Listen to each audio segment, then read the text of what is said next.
अस्सलाम वालेकुम dear friends.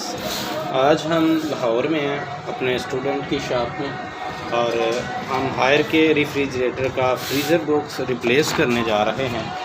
अभी आप देख सकते हैं कि ये हमारे पास बिल्कुल अच्छी कंडीशन का न्यू रेफ्रिजरेटर है हायर का, और इसका हमने फ्रीज़र बॉक्स रिप्लेस करना है। ये होल हमने कर ली है और इसकी ये देखें होल, और इसका हम फ्रीज़र बॉक्स रिप्लेस करेंगे और साथ ही हम इसका कंडेंसर भी रिप्लेस करेंगे ताकि इसका परमानेंट सॉल्यूशन किया जा सके।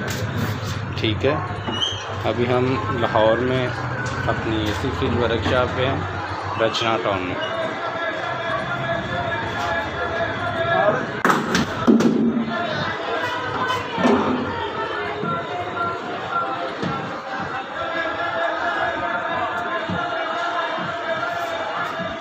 हाँ जी।